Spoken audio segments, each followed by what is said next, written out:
I was thinking about trading Carr, but it's David, not Derek.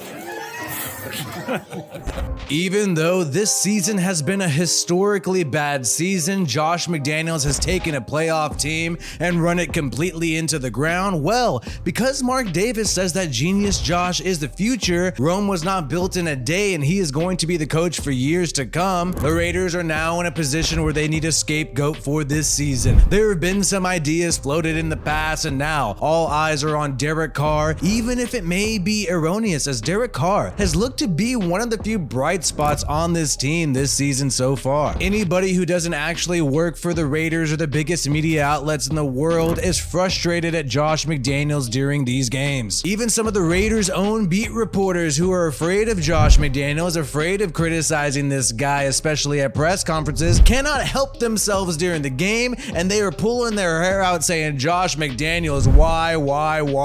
And of course, they delete these tweets once the beer wears off. If you love this channel and love the Raiders content that we bring you, make sure you hit that red subscribe button so we can make more videos for you. And it's so funny as of late that some of the people who are closest to Josh McDaniels and closest to Mark Davis, the same person who carried Mark Davis's message to Raider Nation that Josh McDaniels is great and Rome was not built in a day, are the people saying that Derek Carr's future is in doubt with the Raiders and these next 4 games he needs to prove himself. But if anything, Josh McDaniels is still the person who needs to prove himself after taking a playoff team, running it into the ground, calling some horrible plays in critical situations, and straight up not allowing Derek Carr to throw the football. Derek Carr had the fewest passing attempts when healthy in his entire career against the Los Angeles Rams, and for some reason the team media and these reporters are just not allowed to talk about Josh McDaniels, not allowed to criticize the guy at all, and instead in unison all together they are carrying out a message saying that Derek Carr is the problem. Even though Derek Carr currently has top 10 numbers, he is tied for 10th in passing touchdowns and is 11th in passing yards, and this is with having Josh McDaniels call his ridiculous play calls, whether it's a end around wide receiver pass to Devontae Adams, whether it's also a halfback pass to Josh Jacobs, even though he has a dislocated pinky. Yeah, let's go ahead and run that play with an injured running back. But it makes sense. If Mark Davis says Josh McDaniels the guy for the future and you're working in the media, you gotta cozy up to the guy who's gonna be here for years to come. And if there's a kind of narrative you could tell he wants you to push, you're gonna go ahead and push it so you can get some exclusive access. And that is because when Derek Carr was breaking down after Josh McDaniels lost to a high school head coach, people in the media, these same people who are making articles about how Derek Carr's days are numbered, how everything is his fault, put out a story that Derek Carr was upset and frustrated and crying about Darren Waller.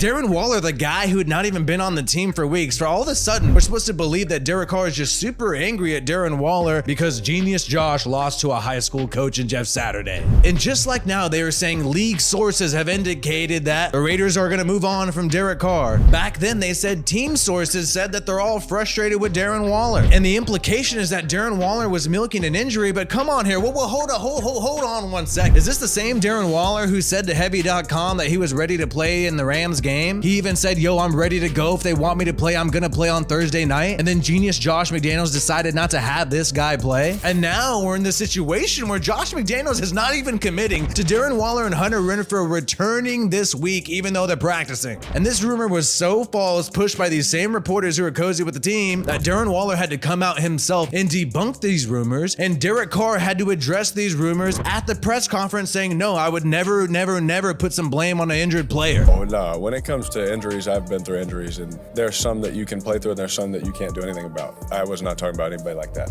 Speaking of blame, not only is there no blame on Josh McDaniels at all from a lot of these reporters, there's also no blame on Patrick Graham, and it's gone so far where people are trying to cover for the guys, saying that Duran Harmon just missed his assignment on that final play when the Raiders were playing press man coverage against Baker Mayfield with 15 seconds left. Even Baker Mayfield criticized this coverage. Yeah, to be honest with you, I was completely shocked that they lined up in press coverage with 15 seconds. Sherm was a little aggravated. And you saw people like David Carr repost Baker Mayfield's statement, plenty of people had been upset and completely baffled by the Raiders doing this. Tim Brown also spoke out about it. No, then on defense to give up the winning score. I mean, you got a rookie out there and you leave him one-on-one on the island. But according to this reporter, Duran Harmon was actually just in the wrong place, and it was actually a good play call. Oh, no. BS alert, BS alert, BS alert. No, bro, this is cover one, press coverage very clearly. There is no way that Duran Harmon was supposed to be playing deep because Trayvon Merrick is in the middle of the field here. If he was supposed to be playing deep, then you would see Merrick on the right side of the field and a huge empty space in the middle of the left, but no, clearly a blundered play call by Patrick Graham, and now they're trying to cover his ass for him. And the reason why they have to cover his ass for him is because Patrick Graham has not been available for a press conference for the past 2 weeks. He has not been available for a press conference to answer the tough questions after the Rams game. Despite being available every single week so far this season, they have even canceled the coordinator press conferences this week. Oh, but you know who has to answer the tough questions? Who has to answer the tough questions about his future with this team is Derek Carr. But Patrick Graham is being shielded from answering tough questions. Why did he call such a BS play to help the Raiders lose the game in the end? And also, Josh McDaniels is never asked a tough question at all by these reporters. You even have Hondo Carpenter here saying,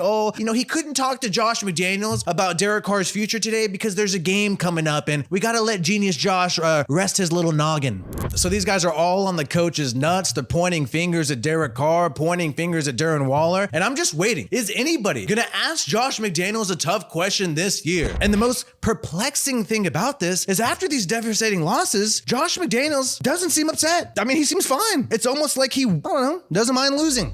Meanwhile, Davante Adams is biting his lips and Derek Carr is completely breaking down. And if you guys have seen my work, you've seen my videos, you've seen my post-game videos immediately after a game, I break down some horrible decisions by Josh McDaniels. I show how it seems like he's setting up Carr for failure. Now you got people in the media, people like Colin Cowherd saying I'd give up a first and second for Derek Carr in a heartbeat. And it's almost like it's inevitable that the Raiders are moving on from Derek Carr, but the question is why? The question is why when he still has top 10 numbers right now, and this is with McDaniels handicapping him. And if you're able to get a first and a second round pick for Derek Carr and you have a team that's ready to win right now, then doesn't that mean that Derek Carr is good enough to help you win a Super Bowl with the Raiders right now? It's odd to me because Davante Adams is in his prime. He's going to be 30 this year on Christmas Eve. So if you're in a win now mode and you need to take advantage of Davante Adams' time, why would getting rid of Derek Carr even be an option? The Raiders are positioned to select 8th overall, and there are going to be several teams ahead of them that are going to choose a quarterback. The Texans, the Seahawks, the Panthers, the Falcons, these people are going to pick a quarterback ahead of the Raiders. And Davante Adams left the Packers because he didn't want to play with a young quarterback like Jordan Love. Aaron Rodgers' future was in jeopardy. We don't know whether or not he's going to retire any given year. Davante Adams wants to play with a veteran quarterback. So we know there needs to be a scapegoat for this season. Is it Patrick Graham or is it Derek Carr? Well, the Raiders team media and the Raiders team is protecting Patrick Graham, not having him answer tough questions about his questionable play calling or any questions at all. And you even had Dave Ziegler earlier this year say that he likes Graham and we just need better execution. And Derek Carr, meanwhile, has to answer these tough questions about his future. And it doesn't seem like he's been backed up that much by this coaching staff, given the fact that he has some shitty contract where they could get rid of him if they release him after the Super Bowl.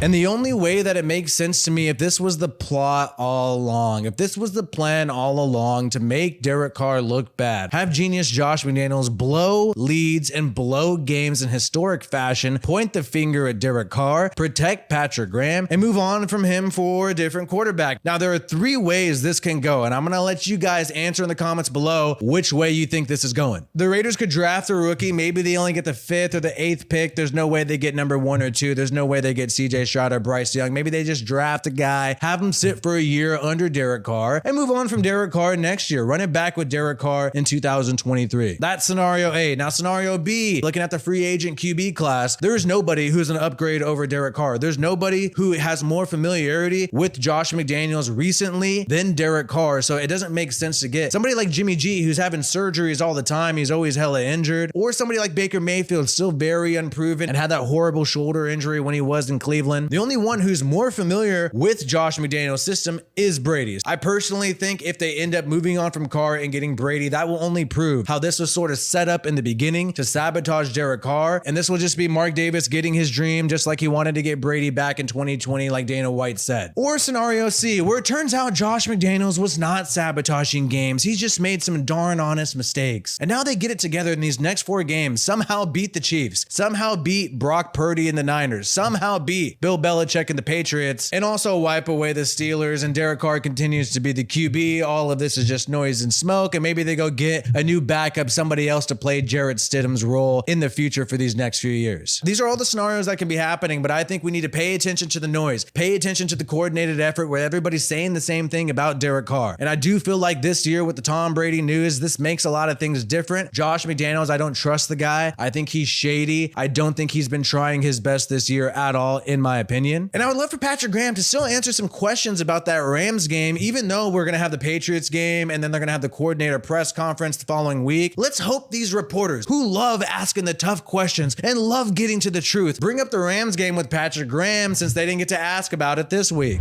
By the way, man, we will be live during the game paying attention to any of the weird shit the Raiders might do against the Patriots this Sunday. So make sure you check us out live during the game at 1 o'clock Pacific time. Like this video if you haven't already, and subscribe to this channel for more Raiders content. My name is WiFiWillie. Peace out, and I hope you have a good one.